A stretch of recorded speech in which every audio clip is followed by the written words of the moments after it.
I know that you've been quoted saying that you don't want your research to fall on deaf ears.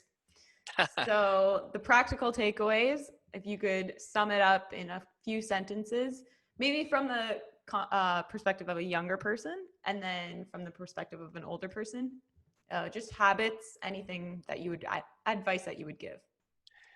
Yeah, I mean, from the perspective of a younger person, is to begin to think about aging before you think you're old, because before you are old, or what you used to think was old, you're already there. So I made this comment to some friends a few weeks ago. We were touring the university campus where we all went, and everybody said, I can remember seeing alumni and thinking, oh, you were class of this, and then all of a sudden I am class of that. So before you're old, you're there already. So the days are short, but the years are long, and it's about investment. It's a lot like athletes. You put the time in early, and your career benefits as a result of it. So nobody wants to live for 80 plus years and spend 20 plus years being treated for a chronic disease. It's not a great way to live. So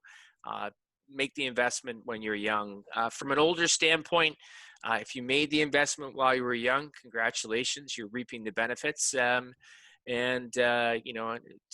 quote Dylan, I mean, rage against the dying of the light, right? Keep fighting, keep scrabbling, maintain your activity, a little bit of higher protein, whole foods as much as you can, avoid the garbage. But also, I think one of the big ones that we don't talk about is around, and this pandemic has highlighted, is around social connectivity and cultivate your friends. Stay close to your friends, stay close to your family. If you're a faith-based person, stay close to your faith, because those are the things that nurture part of who you are that you can't get from exercise or from diet. And it's around everything else. And when you have those three things together, you've got a friend, you've got a family, you've got activity, you've got a good diet.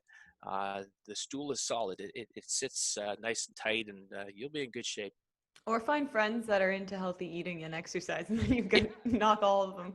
Perfect. But I mean, hang out with people that enrich you in ways that support you in what you want to do. Sometimes your family aren't the best for that, but they're good in other ways. So, and even more practical, what would you say to an elderly person? Like, what type of exercise should they engage in?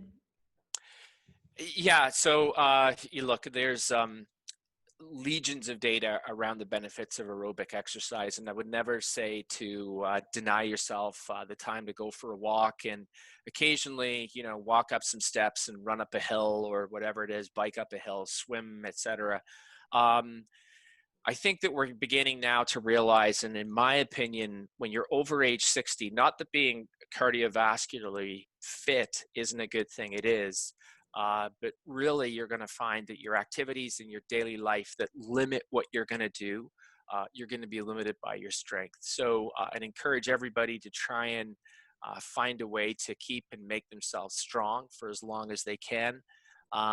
And you'll find that things in your day to day, getting in and out of cars, or carrying the occasional grocery bag or things, just come a lot easier, and I think you'll live a longer and an independent life because of that.